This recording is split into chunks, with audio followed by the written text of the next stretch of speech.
मैं आप सबका धन्यवाद देता हूं। अचानक आपको बुलाना पड़ गया और ये जानकारी हमारे लोगों को भी नहीं थी कि इस तरह की बात होगी।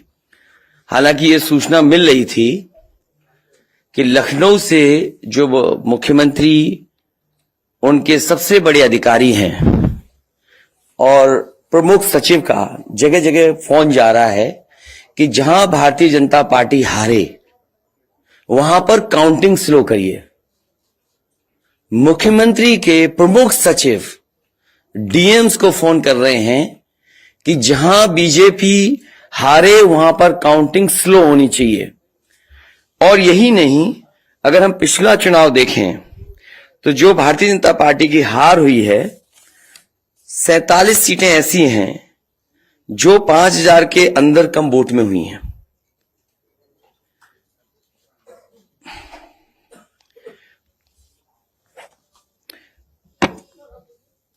सैतालीस सीटें ऐसी हैं पिछले चुनाव की जहां पर 5000 वोट के कम फासले से भारतीय जनता पार्टी जीती है।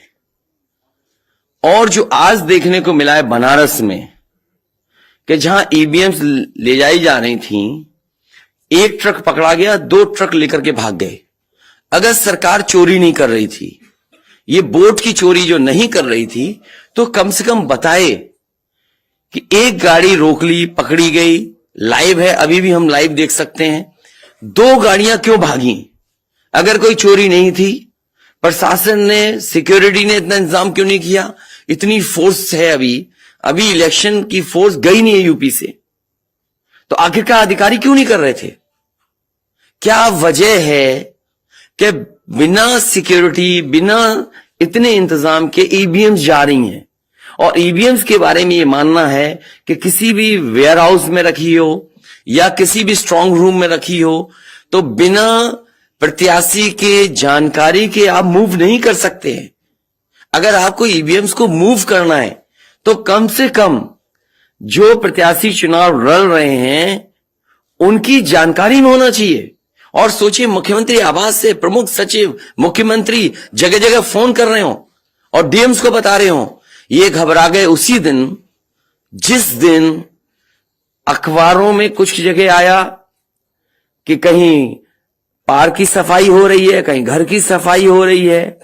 और आप में से वो लोग हैं जो जमीन पर घूमे, जो जमीन पर चुनाव चल रहा है, वो भारतीय जनता पार्टी के खिलाफ था, जनता के अंदर नाराजगी थी। ये जो कल एग्जिट पोल आए हैं, मैं एग्जिट पोल पर बोलना नहीं चाहता था, लेकिन जो एग्जिट पोल आए हैं वो कहीं ना कहीं परसेप्शन ये क्रिएट करना चाहते हैं कि हां भारतीय जनता पार्टी जीत रही है, जिससे वो चोरी भी करें अगर, वो भी ना पता लगे कि हां चोरी हुई है। इसीलिए अगर हमने वोट दिया है तो मैं अपने नौजवानों से, किसानों से और आम लोगों को कहूंगा कि उतनी हमारी जिम्मेदारी बनती है कि वोट को हम बचाएं। अगर वोट नहीं गिना जाएगा तो लोकतंत्र कहां जाएगा? और ये लोकतंत्र की आखिरी लड़ाई है। मैंने कई बार कहा कि उत्तर प्रदेश का चुनाव लोकतंत्र की आखिरी लड़ाई है। इसके बाद तो जनता को क्रांति करनी पड़ेगी, तभी बदलाव आएगा। इसलिए मैं अपने पार्टी के लोगों से और जो सच्चे ईमानदार, सच्चे सिपाही हों, सच्चे अधिकारी हों, सच्चे पत्रकार हों, कम से कम आगे आए और लोकतंत्र को बचाने के लिए खड़ा हों।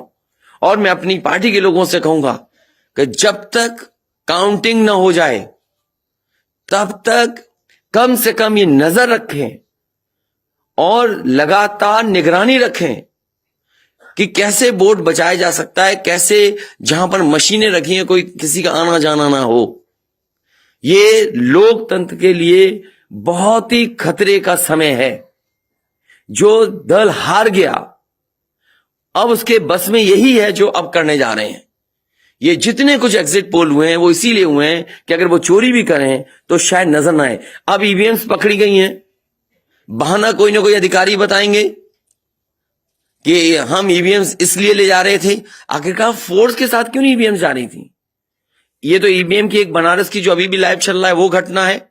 बरेली में एक स्ट्रांग रूम से बाहर नगर पालिका की कचड़े की गाड़ी में, जिसका नंबर UP25 DT 9166 में 3 बक्से सील पकड़े गए, जो सील बक्से थे। एक बक्से में सादा बैलेट पेपर था तथा 2 बक्से में मोहरें, रजिस्टर तथा सील करने वाला सामान था। करीबन 500 बैलेट पेपर पकड़े गए। इसी तरह सोनभद्र का है कि सोनभद्र में भी बड़े पैमाने पे चीजें पकड़ी गई। वो भी लोग समझ में आ गया तो उन्होंने देखा, SDM को रोका। SDM घोरावल जनपद सोनभद्र में खाली मत पर अपनी गाड़ी से पॉलिटेक्निक कॉलेज ले जाते हुए पकड़े गए। क्या सफाई देगी सरकार? इसीलिए मैंने कहा प्रमुख सचिव मुख्यमंत्री आप जानकारी कर लें। अगर आपके DMs कोई जानकार हैं, उन्होंने खुद बताया है कि वहां से लखनऊ से फोन आ रहे हैं कि जहां पर भारतीय जनता पार्टी हार रही हो वहां पर काउंटिंग स्लो हो और रात तक काउंटिंग लेकर के जाइए।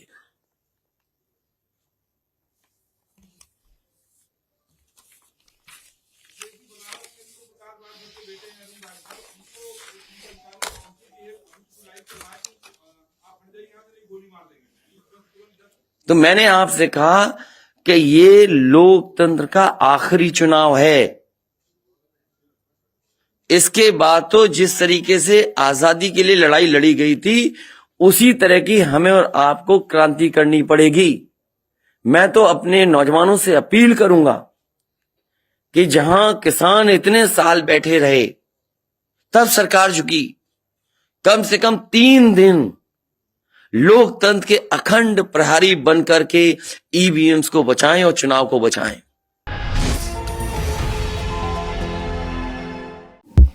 नफरतों का बाजार, सपनों का कारोबार जारी है। अच्छे दिन तो झांकी थे, अमृतकाल अब बाकी है। मन की बात आप तक पहुंचती है, लेकिन आपकी आवाज का क्या? जिन्हें लोकतंत्र का चौथा स्तंभ कहते थे, वे अब सत्ता की गोद में हैं, सत्ता के सामने नतमस्तक हैं। लेकिन अब भी कुछ आवाजें हैं, बेखौफ, बेबाक, जिन पर लोगों को भरोसा है। चेहरा बदला है, तेवर वही है। देखिए मुझे, सतीश शाह को, #D न्यूज़ पर।